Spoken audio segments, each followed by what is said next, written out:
We will, as human beings, always have differences. We need to learn to navigate through these differences. We need to learn to appreciate what the Almighty has bestowed upon us in terms of favor. Brothers and sisters! I want to say, you know, can we all get along? Brothers and sisters, I don't know what this world is coming to. You just don't understand the connection that we have with the colored people. In other words, we work with them and they work with us. And we're not going to take him and push him off somewhere just because we could do it. You tell these people that's what I've been telling them right here.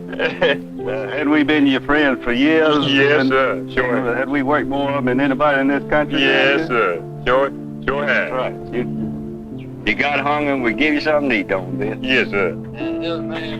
And he's been brainwashed now. We can say one thing, white man is good at brainwashed. He brainwashed him into thinking that the only way that he can live is to cry on the shoulder of the great white father. And most of them feel like that. And I think it will help a lot to get a lot of them off the white man plate. Bill, if you got in trouble, who'd you go to, the white or the black? Tell the truth now. I'm saying, Bill, put him on the spot because there ain't no colored folk in. You don't want him bad right by himself.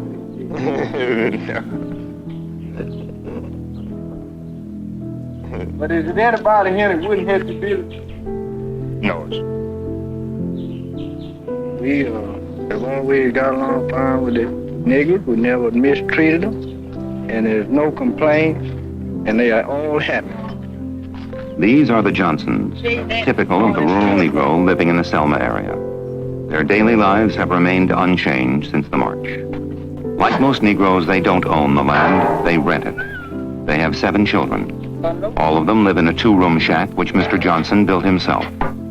They have no plumbing, no telephone, no TV or radio, no automobile. And while some Negro tenant farmers in 20th century America have wells and some have pumps, the Johnsons have neither and must haul their water from a quarter-mile away.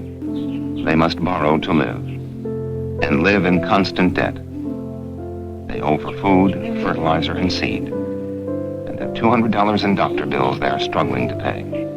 But you have to realize that, yes, the involvement of violence in black folks comes from that long history that the president was talking about, that we have to remember that we learned from some of the best. They had some white boys came over here that did the first beheadings in Point Coupee, Louisiana, where I'm from. Slave insurrection, that was the way you dealt with it. Tuskegee syphilis incident. We're going to see how black men die if they have syphilis, but we pretend we treat them with penicillin, and we're just going to watch the pathology of how they die. Now, that wasn't back 200 years ago. That was 1930 to 1974. We're talking about giving these wonderful blankets to Native Americans infected with smallpox as they walked on that trail of tears just to see how they die and to eliminate their population so we can take all of that land. So the violence that is in America has come from a very learned position that was brought here by some Caucasian folks, all right? So now, when it comes to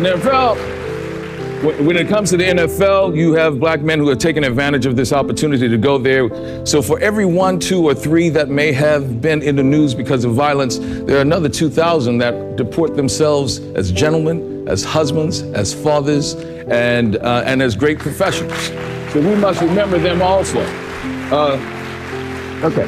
So, but you know, but yes, people are responding to that. They see that image of that black man. You know, one of the MacArthur Foundation fellows that just won is a psychologist, Jennifer Eberhardt from Stanford, who deals with racial messaging and inequalities that people is either learned or subconscious, that when you see me in a certain situation, you think violence. If they see you in a certain situation, people don't see violence. So the image of the black man being violent has been perpetuated for a long time. The United States government paid reparations. They paid them to slave owners. In January 1865, General Sherman signed Special Field Order Number 15. It set aside 400,000 acres of Confederate land to be distributed to freed black families, 40 acres each. Over 40,000 families received land titles. They built homes. They planted crops. They established communities with their own hands. Then President Lincoln was assassinated. His successor, President Andrew Johnson, a man who had owned enslaved people people and believed in white supremacy, overturned the order before the end of 1865. Federal agents showed up and physically took the land back, gave it to the same Confederate landowners who had declared war on the United States. The same people who had enslaved those families for generations got their land back. But here's the part that almost nobody knows. 3 years earlier, in 1862, the government had already paid slave owners to free the people they enslaved in Washington, D.C., up to $300 for every single person. The government hired a former slave trader to physically examine each enslaved person and assigned them a dollar value. One slave owner received $18,000 for 69 people. Another received $1,489 for 8 people. The people who were freed, they received nothing. Not the land, not the money, not even an apology. The formerly enslaved were offered up to $100, but only if they agreed to leave the country entirely. Think about what this means. The government paid slave owners the equivalent of $10,000 per person in today's money to stop owning human beings, then gave freed families land worth an estimated $640 billion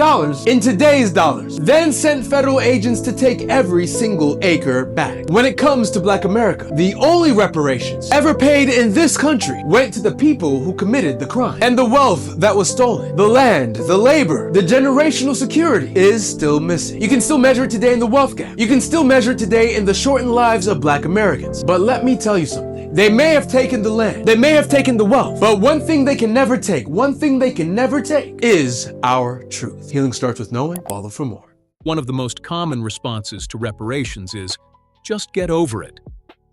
But think about that for a moment. They tell us to just get over it. But would we tell a victim of to just get over it? Would we tell Holocaust survivors to just get over it? Would we tell Japanese Americans forced into internment camps to just get over it? No. The U.S. government apologized and paid reparations to them. Native American tribes, long ignored, have also received settlements for broken treaties and stolen land. Yet today, as we approach the 4th of July, a day meant to celebrate freedom, many ask, how can we celebrate a nation built on our backs when we were never compensated for that labor, that sacrifice, that foundation? Today's courts, too often, still reflect those old inequalities. From voting rights cases like Shelby County versus Holder, to affirmative action decisions like Students for Fair Admissions. These rulings leave many feeling unheard, unseen, and still waiting for justice. Whether you support reparations or not, we can't ignore the past as if it never happened. So let's have this conversation honestly. Remember, we can agree to disagree without being disagreeable. But any racial slurs, hate speech, or personal attacks will not be tolerated. Comments will be removed, and users will be blocked. And as always, stand firm in your convictions. Speak truth without fear, and never stop fighting for what's right. Thank you for watching, and we'll see you soon. Until next time, from all of us at Ready for Conversations. Be heard, be informed, that's a good point. And always be ready to put in some work. A ballad behind bars, or you could say real rock from the rock. An unusual musical happening in a most unusual place. The state prison By any means necessary. I have a dream. Too black, too strong. One day, this nation will rise up and live out the true meaning of its creed. We hold these truths to be self-evident, that all men are created equal.